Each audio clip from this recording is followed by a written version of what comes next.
warahmatullahi wabarakatuh.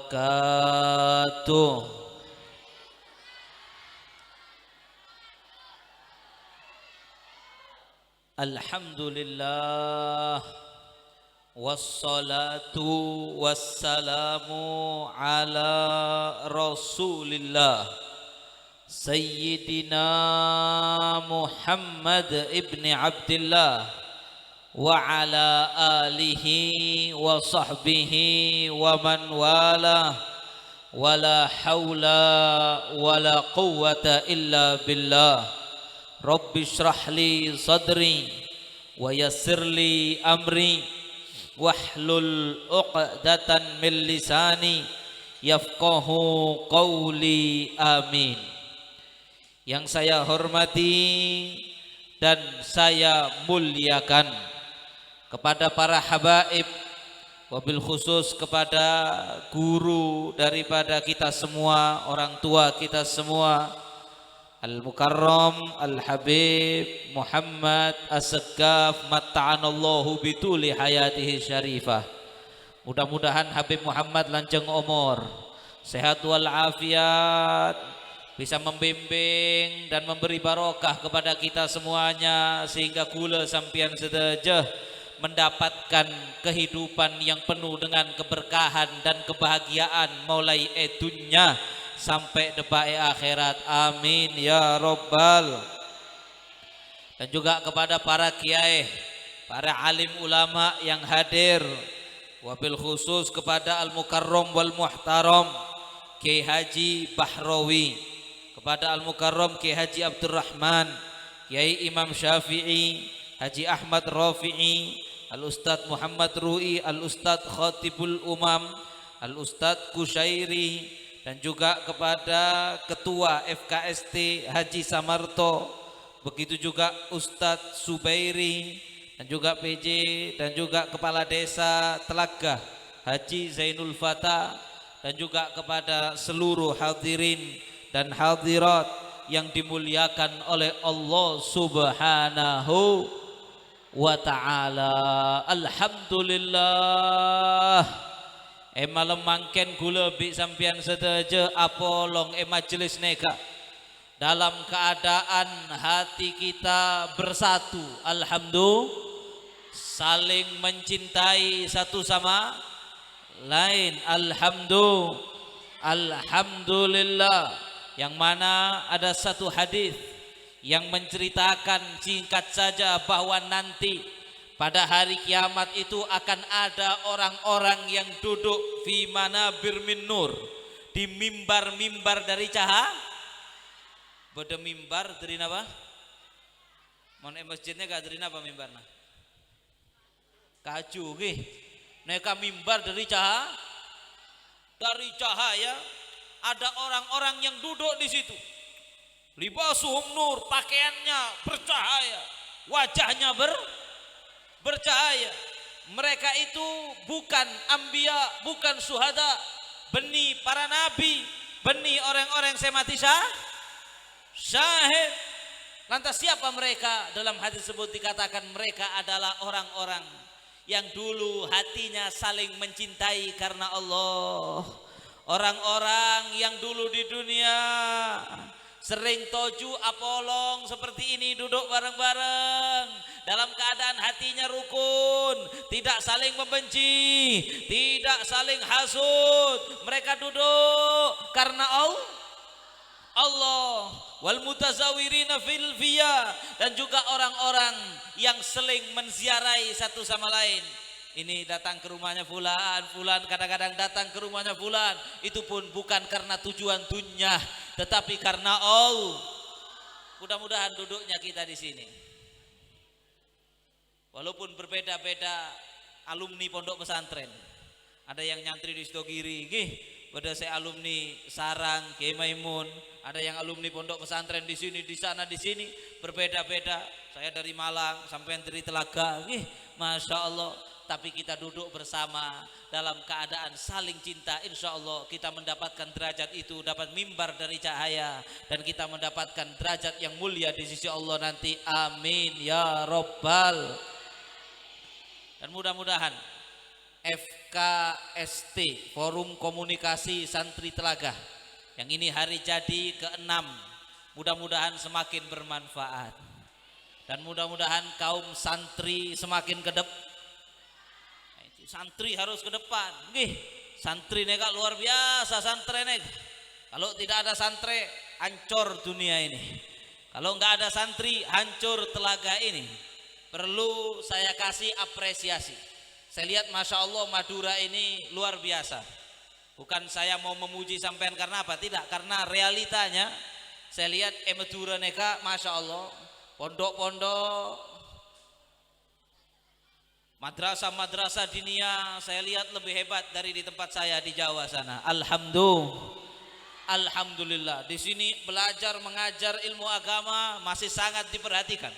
Saya melihat di Madura ini hebat, anak-anak kecil itu oleh orang tuanya lebih diberatkan untuk belajar madrasah diniyah pondok daripada sekolah umum. Betul apa tidak? Saya. Maka mudah-mudahan terus seperti ini, tidak berubah sampai kapanpun, karena memang harus, kata Nabi Shallallahu Alaihi Wasallam, la yambaghi lil jahil ayyaskuta ala jahlih, wala yambaghi lil alim ayyaskuta ala ilmih. Kata Nabi, tidak pantas, tidak boleh orang jahil. Kenapa jahil neka? Neka bongi. Orang jahil tak oneng agama tidak boleh neng jahil diam, tak boleh. Atas kebodohannya dia harus berusaha belah. Maksudnya di sini jahil dalam urusan agama harus belajar ilmu. Wala yang bagilil alim. Ini juga, dan tidak pantas, tidak boleh orang alim DL alumni pesantren seperti anggota FK ST neka monduk, pada saya monduk Esito Kiri senapa tahun 10 nggih, pada saya monduk Sarang senapa tahun, pada monduk Ataroki, pada monduk Telaga di mana-mana mondok 10 tahun 12 tahun, berarti sudah punya Maka yang punya ilmu juga tidak pantas diam dengan ilmunya. Kadang seporana banyak orang neka monduk abid tapi ilmunya tidak diajarkan kepada orang lain. Beda tak beda? Gak patut, harus diajarkan. Habib, engkau beni kiai, beni potrana kiai, beni keluarga kiai. Yang penting ngajar. Likulli syai'in zakatun wa zakatul ilm at-ta'lim. Segala sesuatu ada zakatnya. Pesemun banyak pada zakatnya. Sedangkan zakatnya ilmu adalah dengan mengajarkannya. Ajarkan ilmu tadi. Walaupun sedih, walaupun mungkin bukan ceramah di mimbar, bukan buka pondok pesantren, walaupun mungkin ngajar langgar compok gih 2 telok anak kenik mon sobung ki cari upin-ipin 2 bawa ke langgar sampean ajarin. Apa yang sampean pelajari di pondok? Oh Habib, engkau lambe pondok belajar kitab Sulamut Taufik, ajari anak kecil-kecil itu kitab Sulamut. Habib, engkau sibuk Habib alako, Habib pleman alako. Walaupun seminggu 3 kali, gak bisa seminggu 3 kali, seminggu sekali, seminggu 2 kali. Ada yang bilang Habib, kalau cuma ngajari anak kecil-kecil 2 orang kurang manfaatnya. Kata siapa? Kata Al-Allamah Al-Habib Hasan bin Ahmad Al-Attas. Beliau mengatakan orang mengajar dan dakwah itu seperti menanam benih. Waktu ditanam kayak nggak ada apa-apanya, tapi siapa tahu setelah setahun, 2 tahun, 3 tahun bisa jadi bos. Siapa tahu dari Upin 2 tadi. Ternyata gara-gara diajar kitab Sulamut Taufik, akhirnya senang ilmu, akhirnya mondok, berangkat mondok ke sana, mondok ke sini, anak itu tadi akhirnya pleman jadi kiai, punya pesantren, santrinya ribuan, gara-gara dulu diajarin di depan langgar rumah oleh ustadznya, yang mungkin ustadznya tidak terkenal, yang mungkin gurunya tidak terkenal, akan tetapi dari barokah gurunya itu tadi, dari benih yang ditanam ketika diajarkan ilmu agama itu tadi, menjadi pohon yang besar. Jelas Gi? Maka para santri jangan diam kalau punya ilmu, ajarkan kepada siapa? Gak ada yang mau Habib, upin sobung, ajarkan ke anak-anak sendiri, ajarkan ke istri sendiri. Kalau istri 1 kurang 2, 3, Sudah kata Nabi Shallallahu Alaihi Wasallam dalam hadis yang diriwayatkan Al Imam At-Tabarani, Nabi bersabda, kata Nabi Shallallahu Alaihi Wasallam, ma balu aqwam la yufaqihuna jiranahum wala yuallimunahum. Kata Nabi, apa artinya ma balu aqwam itu Habib? Hati, betapa beraninya sebuah golongan, maksudnya nggak pantas dikecam sama Nabi Shallallahu Alaihi Wasallam. Orang-orang yang punya santri-santri, alumni pondok, abid bedai pondok, punya tetangga, banyak tetangganya yang nggak ngerti caranya wudhu yang betul, tetangganya nggak ngerti al halal wal haram, tetangganya nggak ngerti hukum-hukum dasar-dasar ilmu, tapi kemudian dia tahu ilmu, tahu tetangganya jahil, tidak mau mengajari, tidak mau memberikan ilmu kepada tetangganya, kepada masyarakat di sekitarnya, dikecam oleh Nabi Sallallahu Alaihi. Begitu juga mabalu aqwam la yufaqihu la yatafaqahuna min jiranihim wa la yata'allamuna min jiranihim. Begitu juga orang yang kalau ada yang enggak ngerti ilmu agama, taoneng ilmu agama, kemudian punya tetangga, punya di masyarakat itu sepleman dari pondok 10 tahun, 20 tahun, 8 tahun, banyak ilmunya, tapi kemudian neng tak poron belah. Ini juga dikecam. Intinya di hadis itu kata Nabi di terakhirnya, bahwasanya haruslah yang punya ilmu ajarkan ilmunya, yang tidak punya ilmu belajar kepada yang punya ilmu. Terus harus seperti itu. Sampai kapan? Terus sampai mati. Kalau tidak seperti itu, kalau yang punya ilmu nggak mau mengajarkan ilmunya, santri-santri neka seta sendi ilmu tidak mau mengajarkan ilmunya, orang-orang awam bodoh yang nggak ngerti ilmu tidak mau belajar, Allah akan turunkan bil uqubah fid dari dunia. Akan diturunkan kata Nabi Shallallahu Alaihi Wasallam uqubah, balasan bencana. Apa bahasa Madurana uqubah nih? Balak bencana, kacar-kacir, terjadi kehancuran di kampung itu tadi, tidak ada ketenangan kalau yang alim, yang punya ilmu tidak mau mengajar, yang tidak ngerti tidak mau belajar. Tapi saya insya Allah yakin di desa Telagah ini tidak akan seperti itu. Karena madrasah diniyah banyak, kiai ustadz banyak, anggota FKST banyak, mengajar terus, insya Allah aman. Cuman perhatikan ini, biasanya penyakitnya santri, penyakitnya ustadz itu atokar sama ustadz yang lain. Betul apa tidak? Ini mendirikan madrasah, yang ini mendirikan madrasah, ya bukan atokar gini nje. Apa? Kalau madrasah itu atas saya mereka. Apa? Patang ereh. Apa artinya? Wallahu a'lam itu. Iri ya. Iri, patang ere, al-baghdha, saling benci satu sama lain. Padahal pada santrena kadang-kadang kiainya ada alumni pesantren yang sama, sudah jadi tokoh, ternyata tidak cocok, bahkan kadang memprovokasi murid-muridnya, memprovokasi masyarakat. Masyarakat, kamu jangan ngaji ke kiai sana ya. Oh itu tak betul, itu di sini saja. Oh itu nggak betul. Ya Allah, ini sampean kok tahu? Nggak tahu, ini di mana-mana pada.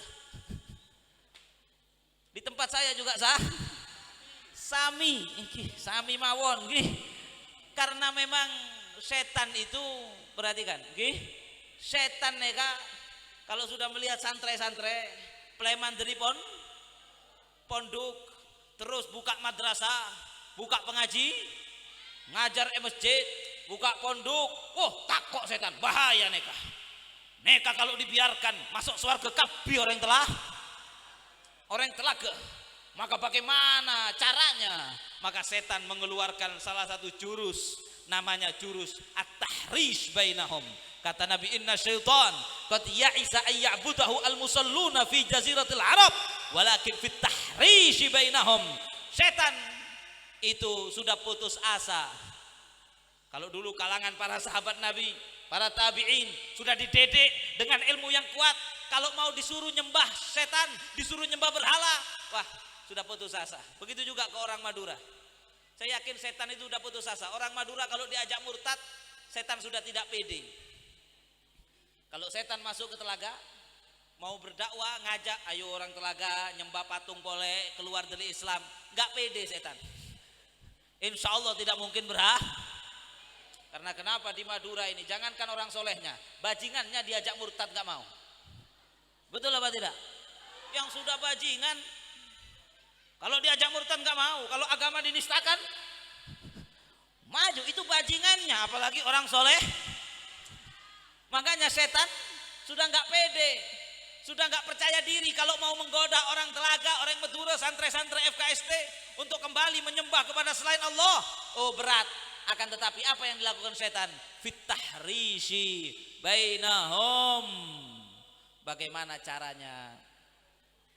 Para santri yang keluar dari pondok, yang sudah jadi kiai, yang sudah jadi ustadz, Habib dengan Habib, Habib dengan kiai, ustadz dengan kiai, bagaimana caranya itu kerja siapa? Apa kata Allah dalam ayat tahrimul khamr? Innama yuridu syaitan ayyuqi'a bainakumul adawata wal baghdha. Sesungguhnya setan ingin agar kalian bermusuhan dan saling Jadi saya mau tanya, diturutin apa dilawan? Sampean kepingin setan sukses napa gagal? Terus setan sukses napa gagal? Gagalkan ya. Ayo bersama-sama kita gagalkan misi setan. Maka jangan mau diadu. Jangan mau diadu. Apa yang menyebabkan bertengkar? Macam-macam. Satu, kadang-kadang beda pendapat. Ya. Menurut ustadz yang ini begini.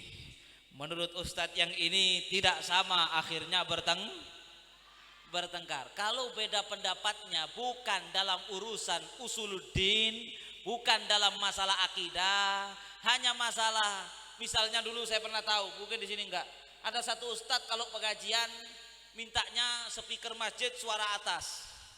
Satu ustadz mengatakan suara dalam sah. Ini kan bukan perkara prinsip ini, bahkan furu saja bukan, ada furu. Enggak Atau dulu pernah di satu tempat, ini pada NU nih. Ada yang terawih 20 rakaat di masjid diganti 8 rakaat. Atau inilah permainan setan. Selagi perbedaan pendapat itu bukan dalam urusan prinsip agama, bukan dalam masalah akidah, maka kita harus tetap saling tidak saling membenci. Perhatikan dulu para sahabat Nabi radhiyallahu taala anhum. Lambak pada sahabat Nabi nyamana Sayyidina Umar, oneng kabigi Sayyidina Umar Ibnul Khattab radhiyallahu taala anhu. Dulu Sayyidina Umar waktu menjadi khalifah, itu hukuman orang yang minum minuman keras, yang dulunya hukumannya dicambuk arba'ina jaldah, 40 kali cambukan, di zaman Sayyidina Umar dinaikkan 60 kali. Karena dipikir sama Sayyidina Umar 40 kali masih banyak saya minum minuman keras, tak ambu, kurang mempan 40, dinaikkan berapa? Sebidek.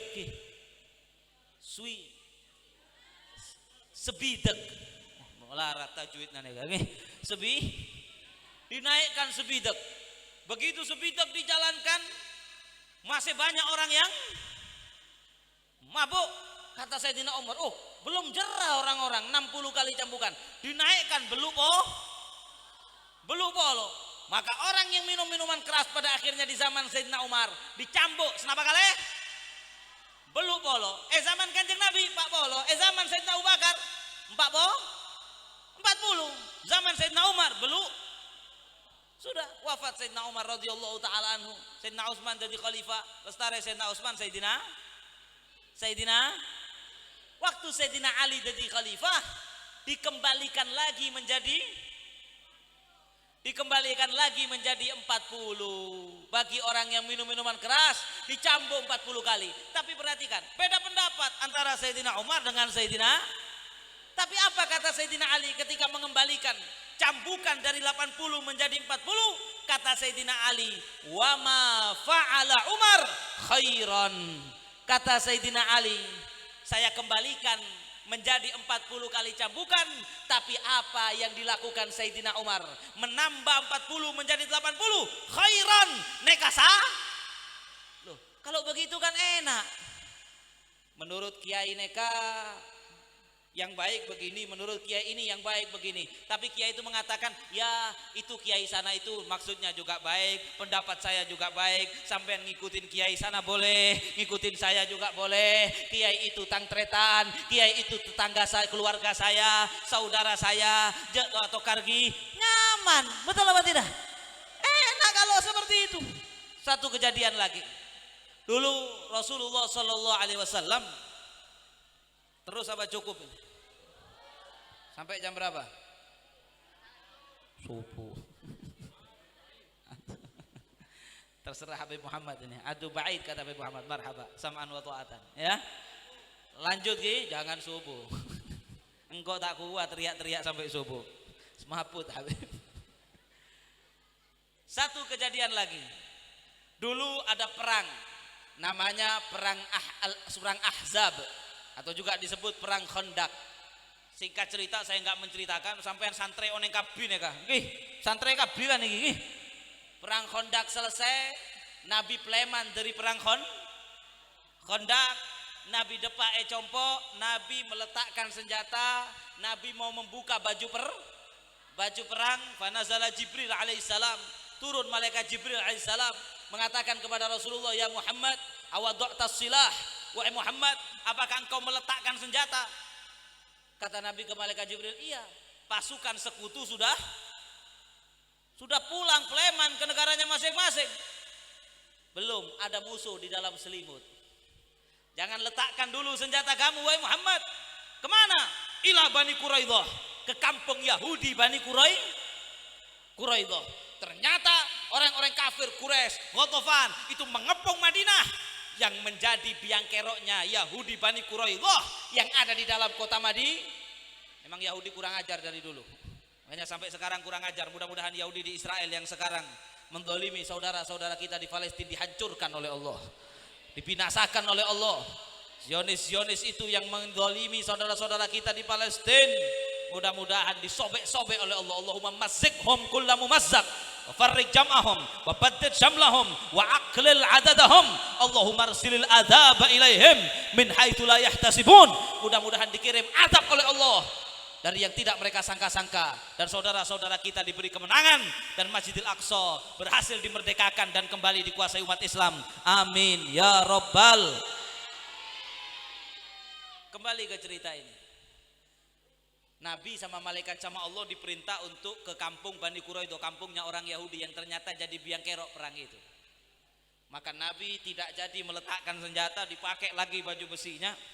Nabi keluar, dipanggil para sahabat, dikumpulkan. Kata Nabi, la yusalliyanna ahadan al-asra illa fi Bani Quraidah. Kata Nabi, hei para sahabat, tidak ada yang sholat asar kecuali di kampungnya Bani Quraidah. Maka sahabat mangkat ke kampung Bani. Di tengah jalan waktu asar hampir habis. Perhatikan ini. Di tengah jalan waktu asar hampir, sebagian bingung, kita abajeng asar nih kah? Monta abajeng dus. Kalau habis waktu asar belum sholat, salah kita. Maka sebagian sholat, sebagian tidak mau sholat. Oh tidak bisa. Nabi bilang tidak ada yang sholat asar kecuali di mana? Kecuali di Bani Quraidah. Itu Nabi Muhammad. Maka kalau Nabi yang bilang kalau kita belum nyampe, ya pokoknya nyampe Bani Quraidah baru sholat asar. Urusan habis waktunya, nggak habis waktunya, atoro napa dawuna kanjeng. Akhirnya sebagian sahabat sholat di tengah jalan sebelum nyampe di Bani Quraidah, takut nggak sempat waktunya. Sebagian sahabat yang lain tidak sholat, jalan terus sampai di Bani Quraidah. Beda jelas Gi?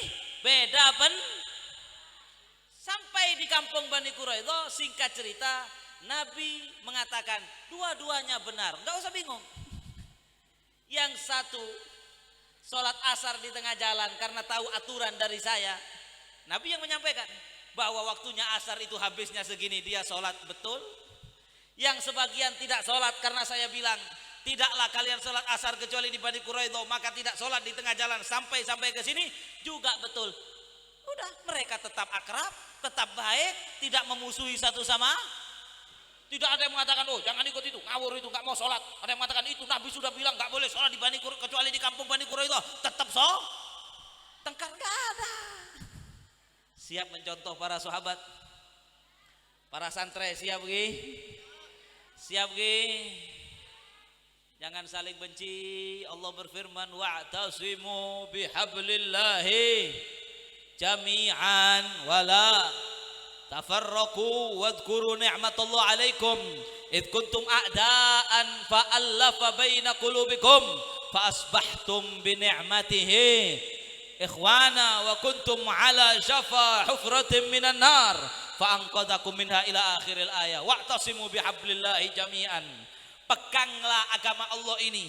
Agama Islam ini ayo dipegang bareng-bareng, jangan dipegang sendiri. Kok Habib taat, jangan, harus bersama. Makanya dalam Islam itu ada sholat Jumat. Tahu enggak kenapa disyariatkan sholat Jumat? Tahu enggak sampean kenapa diwajibkan sholat Jumat? Apa hikmahnya sholat Jumat harus dikerjakan berjamaah? Kenapa hanya laki-laki yang diwajibkan? Dikarenakan dengan sholat Jumat wajib berjamaah, di situ umat Islam apanggi satu sama lain. Umat laki-laki, karena laki-laki itu nanti yang berangkat urusan jihad, betul apa tidak? Sehingga tercipta ulfahnya mana? Napa ulfahnya kak? Rasa kenal, saling peduli, akrab, setiap ketemu di masjid, abajeng Jumat, apolong, terbiasa berkumpul,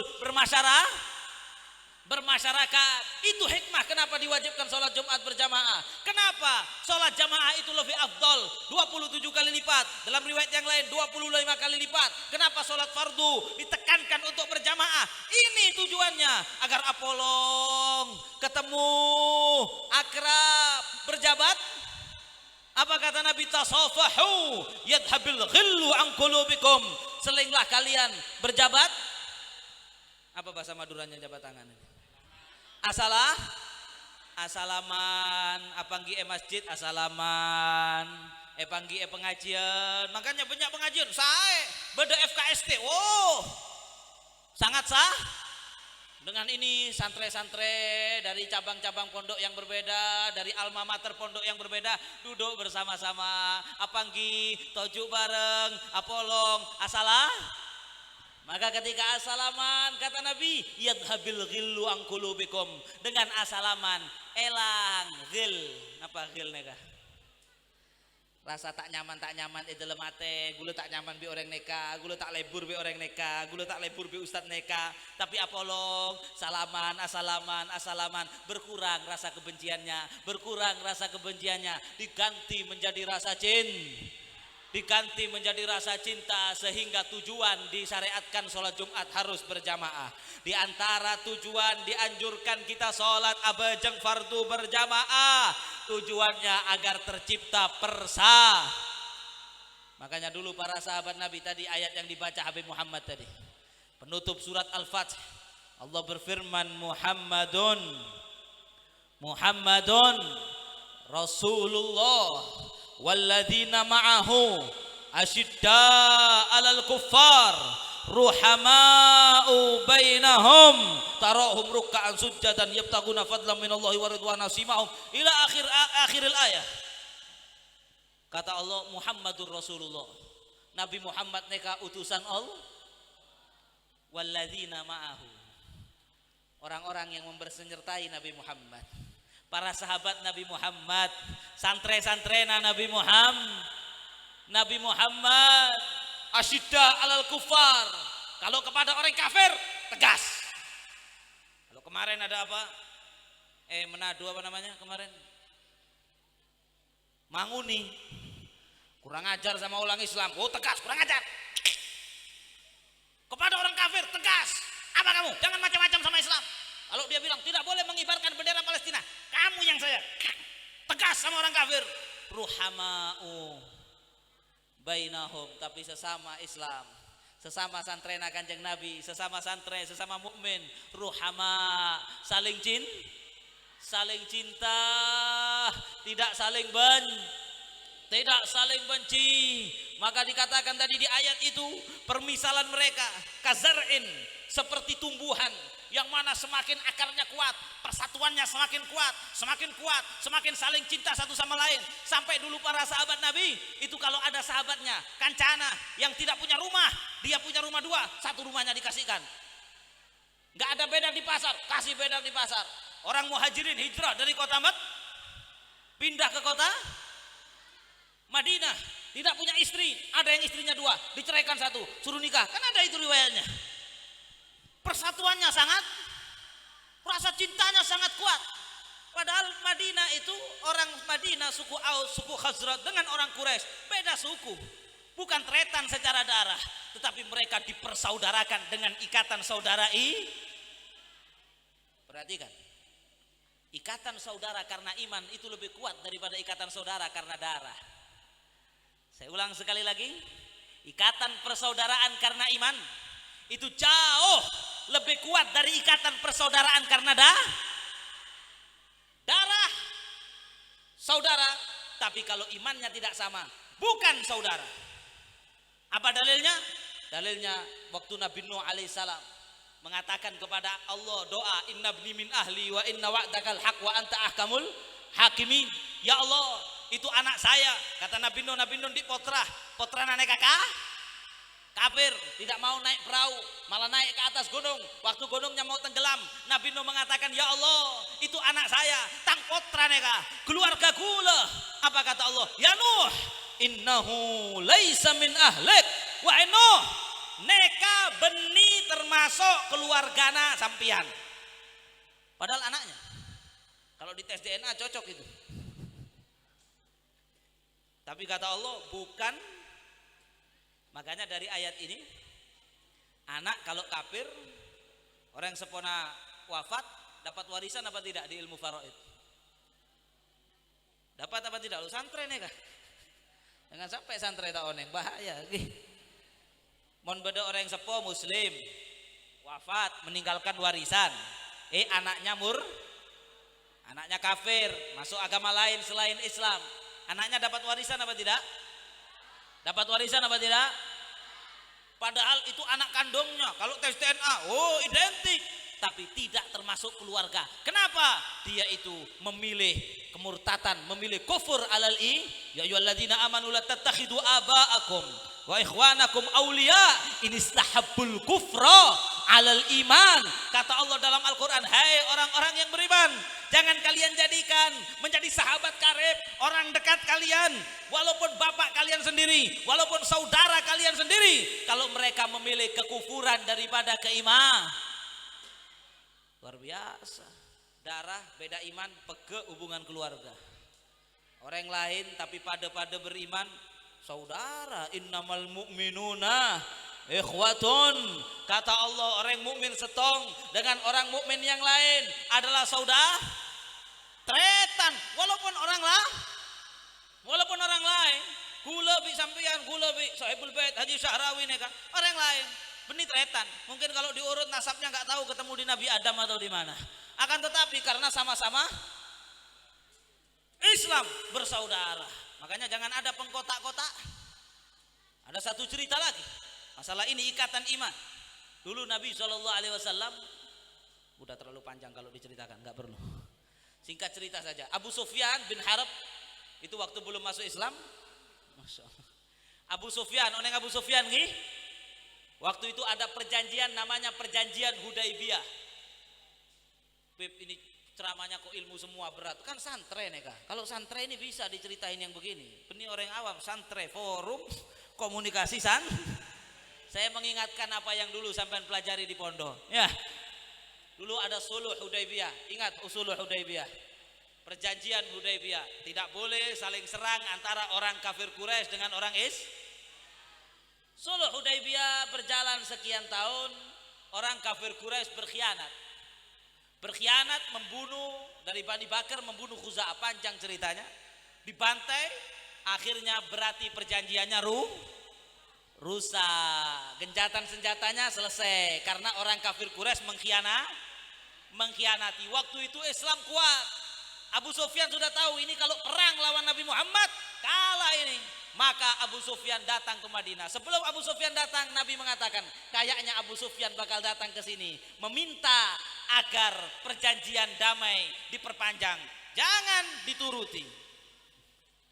Betul, Abu Sufyan datang. Abu Sufyan datang. Abu Sufyan dipotret putrinya sendiri, Ummu Habibah. Ini min ummahatil mu'minin radhiyallahu taala anha, istrinya Nabi Muhammad. Jadi Abu Sufyan nikah mertuana Kanjeng, tapi kafir waktu itu. Putrinya muslimah, luar biasa solihah anaknya. Maka Abu Sufyan masuk kota Madinah mau ketemu Rasulullah. Tentunya, oh saya ke rumahnya putri saya. Datang ke rumah putrinya. Hei putriku, gimana kabarnya? Mau duduk Abu Sufyan, mau tojuk di satu, bukan karpet, apa itu namanya? Yang kayak karpet lama itu apa namanya? Lemek, lama, pada lama nih kan. Abu Sufyan terotoh, tojuk, sama putrinya diambil, seret dia tojuk dina. Wah, kenapa? Neka lama di anak Kanjeng, puncaknya Rasulullah, tempat istirahatnya Rasulullah. Loh, tapi kan saya bapak kamu, anta musyrikun najis. Kata Ummu Habibah, ini hadis sahih diriwayatkan oleh Imam Al-Bukhari. Saya bapak kamu, sampian orang musyrik najis, tidak boleh duduk di lamaknya punyanya Rasulullah Sallallahu Alaihi Wasallam. Padahal bapaknya. Menunjukkan di sini apa? Ikatan iman jauh lebih kuat dari ikatan. Makanya saya sangat marah kalau kemarin di Jawa, di sini nggak ada, insya Allah. Ada yang bilang begini, Habib, ngapain kita memikirkan orang-orang di Palestina, sibuk ngurusi Palestina, itu kan bangsa lain, itu kan negara lain, mending kita ngurusin bangsa sendiri. Oh, kurang ajar neka. Saya mau tanya saudara-saudara, tretan gula sampian sedaja Palestina neka orang lain apa tretan gula sampian?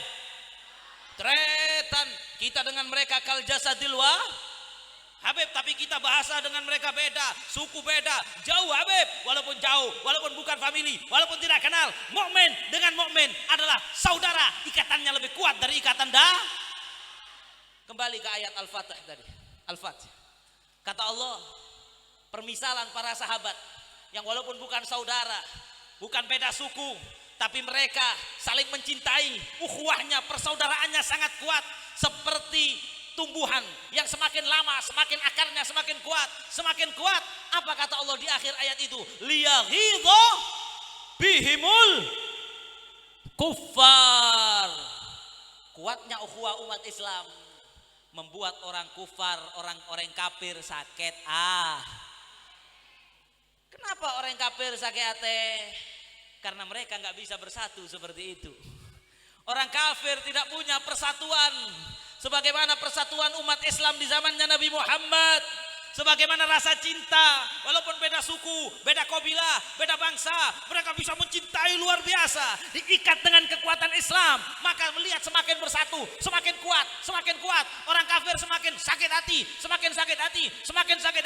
dan mereka semakin lemah, tidak berani kepada umat Islam, Islam jaya, yang lain tak bengal. Itu yang terjadi dulu. Makanya orang Yahudi, apa kata Allah dalam Al-Quran? Orang Yahudi Allah subhanahu wa ta'ala sebutkan di dalam Al-Quran, orang-orang Yahudi waktu itu di zaman Nabi Muhammad dan para sahabatnya, Allah subhanahu wa ta'ala mengatakan apa ya Allah?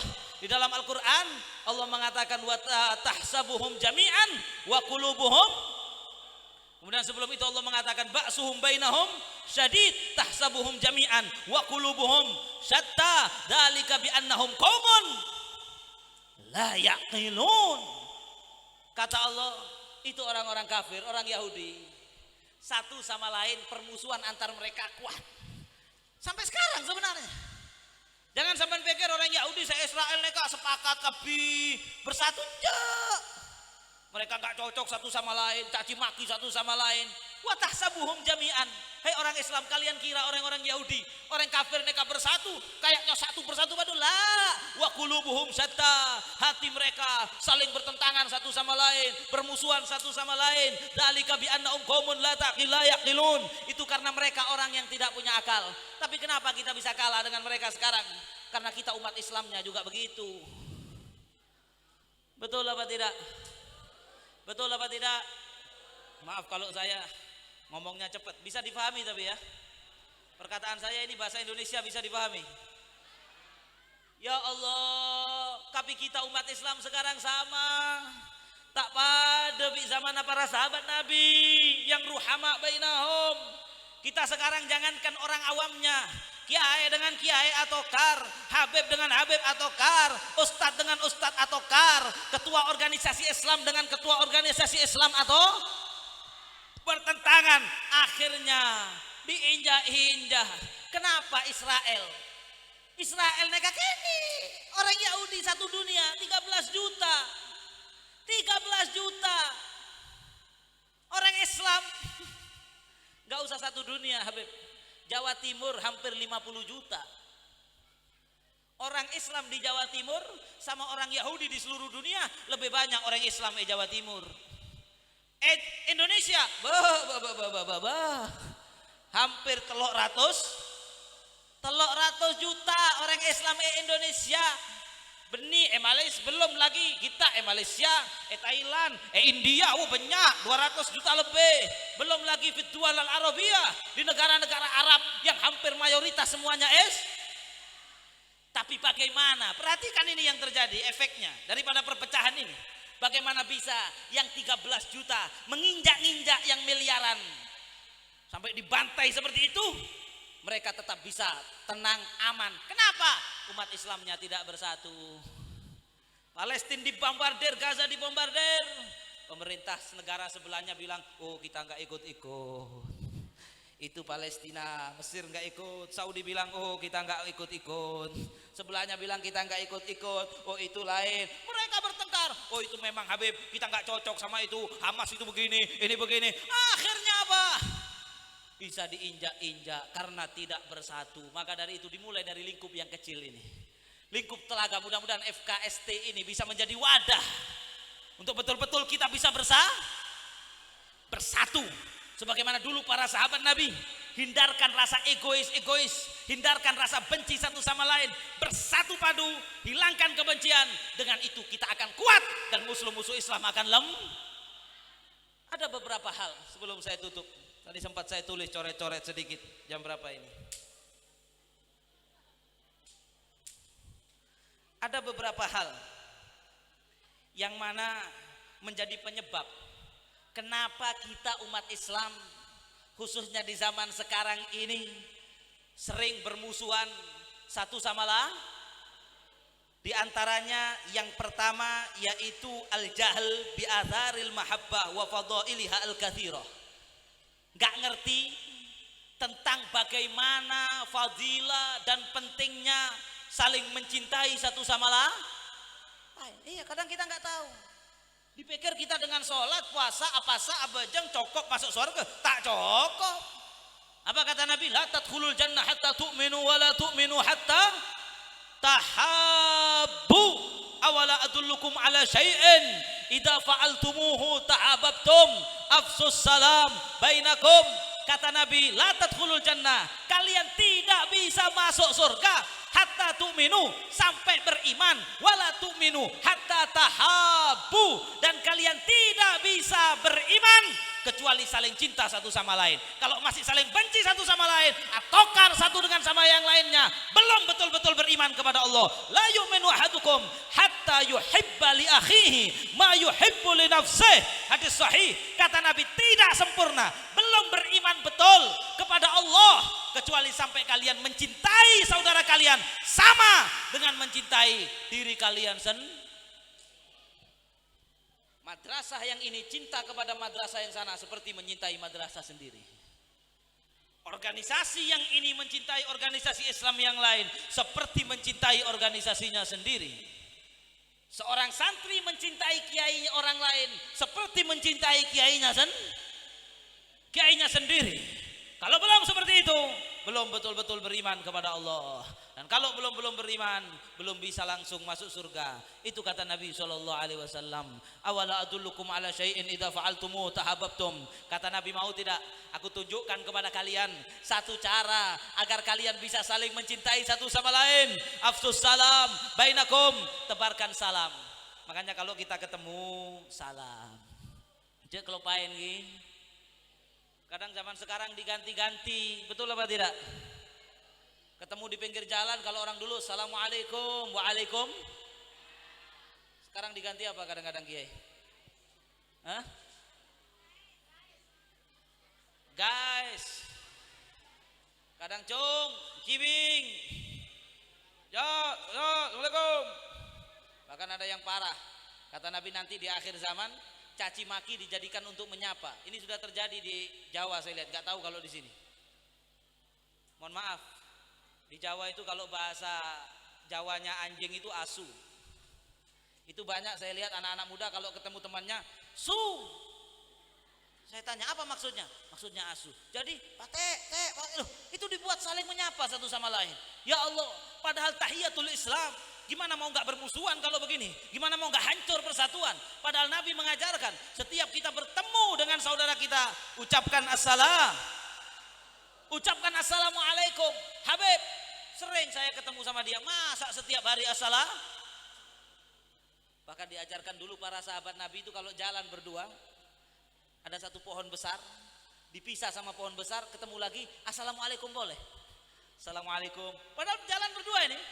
Kepisah pohon besar, ketemu lagi, assalamualaikum, waalaikumsalam. Ini luar biasa, karena salam itu doa.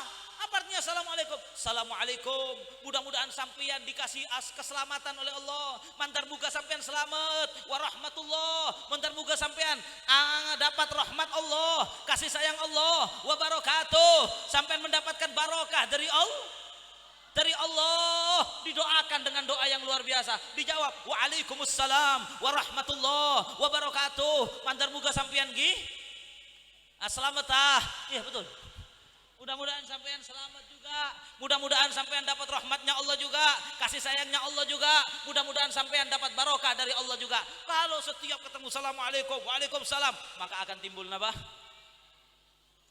akan timbul mahabbah wal ulfa, dan dengan segitu bersatu baru kita benar-benar beriman kepada Allah, bisa masuk surga. Bahkan dalam satu riwayat, barang siapa yang setiap harinya mengucapkan salam kepada 10 orang Islam dan dia mati pada hari itu, wajib masuk surga.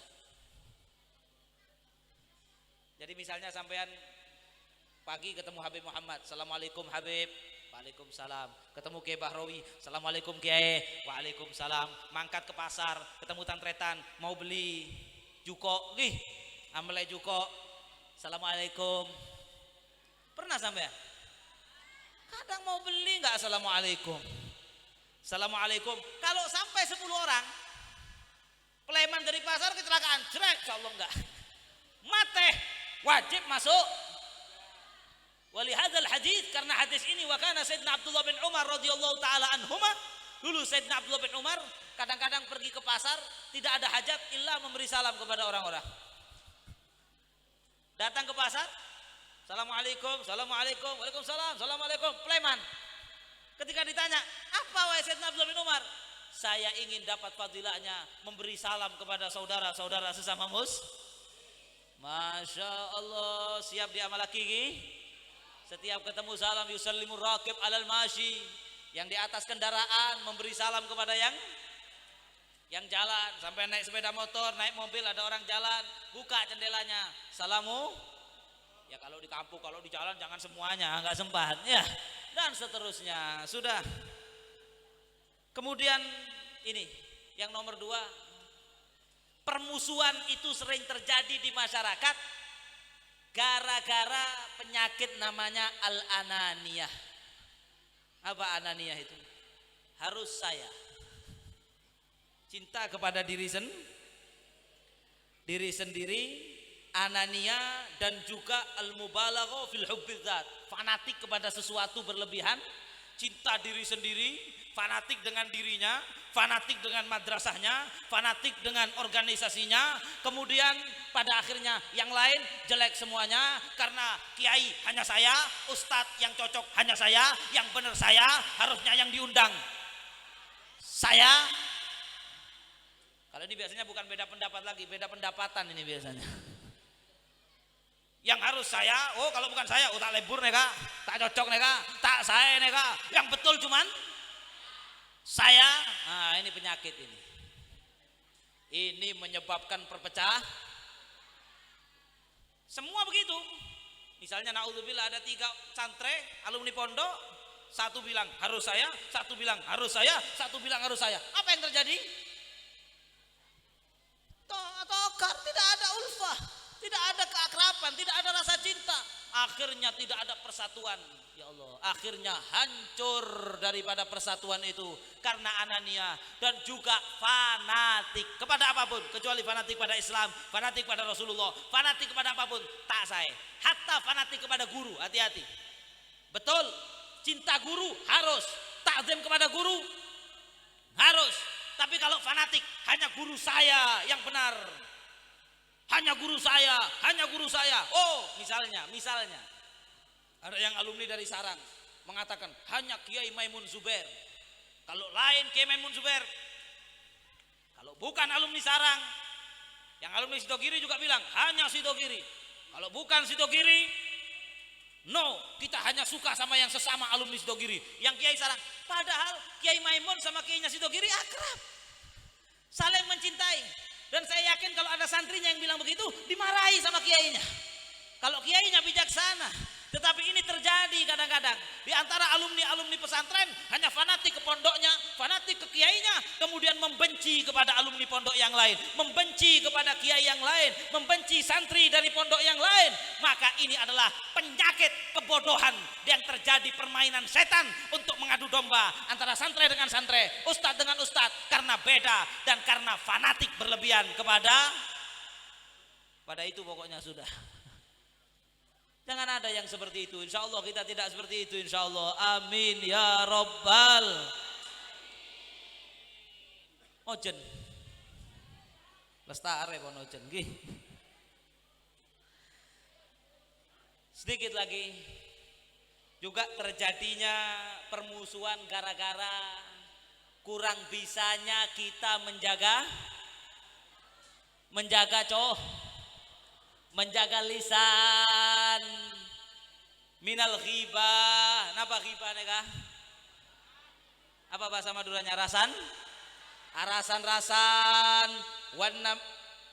arasanan wan namimah, adu dom.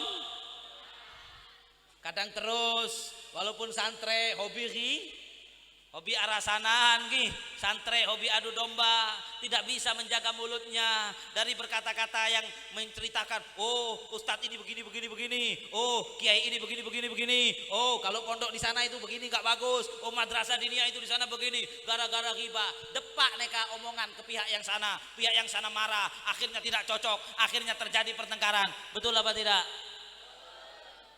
Satu lagi sudah nggak saya terangkan satu-satu. Satu lagi juga kadang-kadang gara-gara cerai,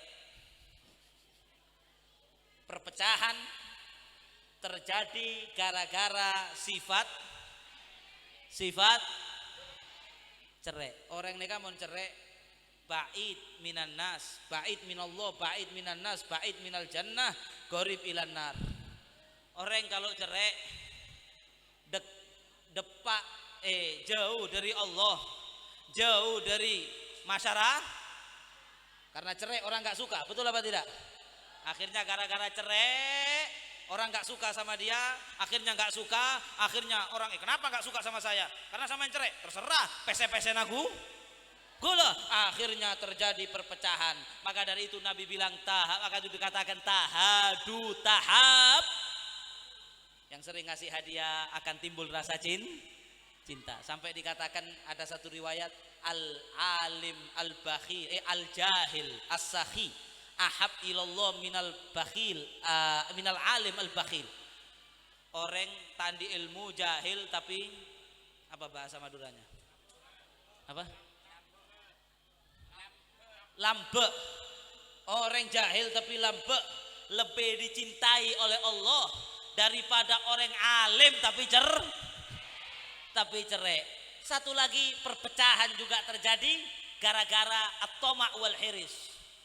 Tamak dengan hartanya orang, suka minta.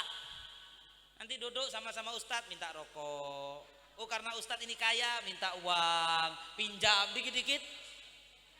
Pinjam sesama santri, pinjam biar silaturahmi tidak putus, pinjam 100. Oh menjilat. Maka ini juga menyebabkan perpecahan. Kenapa?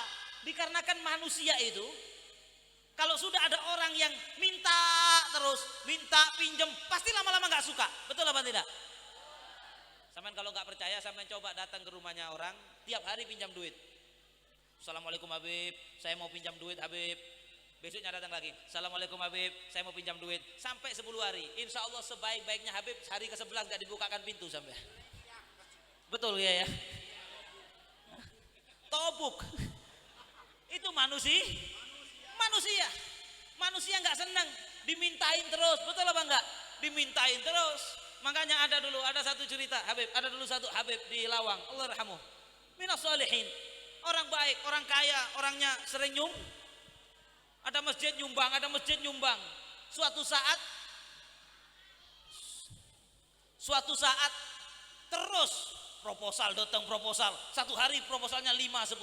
Akhirnya besoknya sama Habibnya depan pintu dikasih tulisan, tidak punya uang tidak usah bangun masjid. Tidak punya uang tidak usah bangun masjid, masjid sudah banyak katanya. Inilah manusia. Maka dari itu ayo untuk menjaga persatuan, jangan suka merepotkan orang lain. Siap Gi? Jangan merepotkan orang, jangan suka minta miliknya orang, walaupun rokok satu. Kalau sampean nggak punya rokok, sabar, jangan merokok. Kalau sudah punya uang beli, jangan nanti minta rokok terus. Nanti lama-lama teman sampean kurang ajar nih. Terus sekali 2 kali minta rokok biasa, ini terus minta Akhirnya gara-gara seperti itu terjadi perpecahan. Akhirnya ini nggak senang dengan ini, persatuan jadi hancur. Makanya kata Nabi SAW, izhad fima aidin nas yuhibbukan nas. Zuhudlah kamu kepada apa yang ada di tangannya orang lain. Jangan pernah minta sama orang lain. Kalau kamu nggak minta, nggak peduli sama hartanya orang itu uangnya banyak, ya biar. Nggak pernah minta, menjilat. Kamu nggak pernah seperti itu, maka kamu akan dicintai oleh manusia. Tapi kalau kamu suka minta terus, kamu tidak akan dicintai oleh manusia. Satu, nekat terakhir betul sudah. Yang terakhir ini para ulama. Ini nasihat untuk diri saya sendiri. Para ulama, para asatid, untuk diri saya khususnya, kalau mau terjadi persatuan antara para santri, para asatid, para kiai, jangan dijadikan mengajar dan dakwah ini adalah tujuannya cari peseh. Kalau dakwah, mengajar ilmu agama, buka madrasah, buka pesantren, ghayatuhu al-jahu wal mal, tujuannya kedudukan, tujuannya pamor, tujuannya pangkat, tujuannya peseh, pasti atokar satu sama lain. Betul apa tidak? Karena tujuannya peseh. Waduh, kok sekarang ustadz itu lebih laris dari saya. Wah, kurang ajar ini, harus dijatuhkan ini. Nanti penghasilan saya berkurang ini. Oh, kok pondok sana santrinya lebih ramai dari pondok saya. Wah, bahaya ini, pamor saya berkurang ini. Akhirnya tahasadu, saling hasud satu sama. Maka pastikan kalau sampean ngajar, sampean dakwah, tujuannya lillahi ta'ala, karena Allah, karena menyampaikan ilmu agama. Habib, apakah kalau tujuannya ikhlas nggak boleh terima amplop? Boleh nggak terima amplop? Ini saya tadi dikasih amplop. Boleh nggak terima amplop? Boleh. Perhatikan ini ya, sampean dakwah lillahi ta'ala, sampean nggak boleh minta, nggak boleh. Oh, kalau mau ngundang saya harus 5 juta. Kiai apa ini? Buang. Habib apa? Walaupun Habib yang seperti itu. Oh, kalau mau ngundang saya minimal 10 juta DP di depan dulu. Ini mau beli mobil apa mau ngundang penceramah? Ini ilmu diperjualbelikan, la haula wala quwata illa billah. Al-Imam Al-Baqi Al-Muqaddam, ini kakeknya para Habib, kakeknya Habib Muhammad berpesan, nahnu qaumun la natlub wala narud. Kita kaum yang tidak pernah minta. Wala narut. Tapi kalau sampean ngajar di pesantren, buka pondok, terus ada wali santri datang, tiba-tiba ngasih, layah tasib, faqbal minhu fa innahul khair wal barakah. Terima, itu baik dan tapi bukan dari partai. Kalau disogok sama bajingan ya jangan. Tapi kalau orang ngasih, sampai diundang, kemudian dikasih, kata Imam Haddad terima. Mau diterima boleh, ditolak boleh. Mana yang lebih afdol? Lebih afdol diterima. Secara umum lebih afdol diterima. Sungguh menerima lebih afdol daripada menolak tapi ingin dipuji orang. Oh menolak, Masya Allah Habib nikah. Dikasih uang gak mau. Kalau tujuannya begitu, hina di mata Allah Subhanahu. Jangan dijadikan tujuan, dikasih diterima, gak dikasih tidak apa. Tidak apa-apa, jadikan mengajar ini karena Allah. Jadi kalau sampai lihat orang mengajar juga alhamdulillah, maka tidak menjadi pesaing dan akhirnya tercipta persatuan, hilang permusuhan, dan akhirnya menjadi kuat dan diridhoi oleh Allah, bahagia di dunia, bahagia di akhirat. Amin ya robbal pun lestare. Nggih. Mudah-mudahan bermanfaat. Pada kekurangan engkau nyoon pengapora yang sebesar-besarnya. Kalau ada kata-kata yang kurang berkenan, saya mohon maaf. Kalau terlalu panjang, biasa ini ya. Waduh, tak ambu-ambu Habib neka. Leso saya ngedingaki, saya ngocak gi leso pada. Lebih leso saya ngocak sebenarnya. Nggih. Tapi kalau terlalu panjang mohon maaf. Kalau suaranya terlalu keras juga mohon maaf. Hadza wal afu minkum. Wassalamu alaikum warahmatullahi wabarakatuh.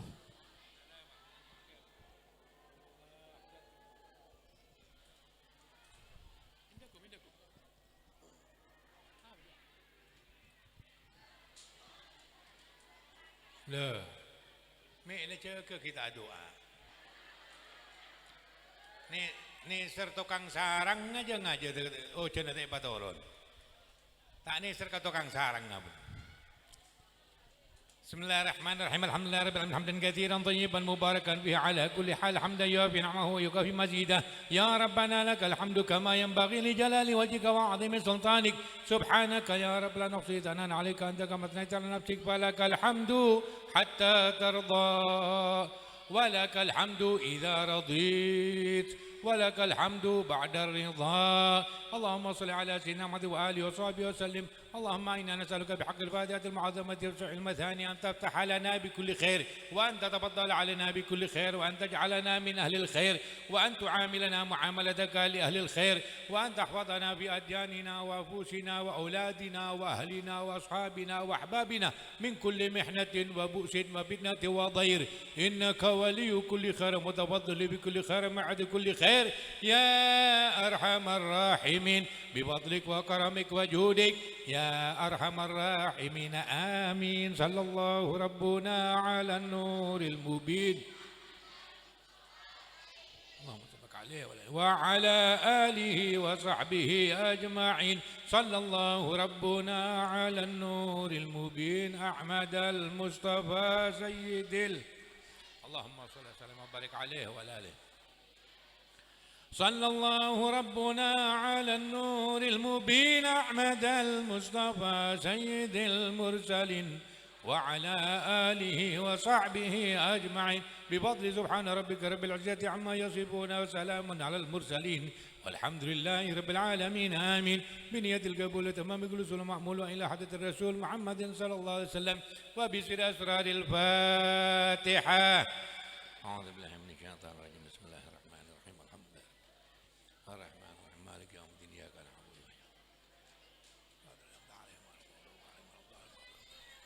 والعفو منكم ثم السلام عليكم ورحمة الله وبركاته. Waalaikumsalam warahmatullahi wabarakatuh. Terima kasih kami sampaikan. Demikian tadi adalah ceramah keagamaan yang telah disampaikan oleh Hadratul Mukarram Hadratul Habib Al-Habib Zaid bin Abdullah. Semoga apa yang telah disampaikan oleh beliau kita bersama bisa mengambil hikmahnya dan bisa mengamalkan untuk keseharian kita. Amin amin ya rabbal alamin. Hadirin wal hadirat, para tamu undangan yang berbahagia, kami sebagai pembantu acara bila pada ada kesalahan atau kekeliruan baik dari kata yang kurang tertata, kami mohon maaf beribu-ribu maaf. Akhiran ihdinas siratal mustaqim. Wassalamualaikum warahmatullahi wabarakatuh.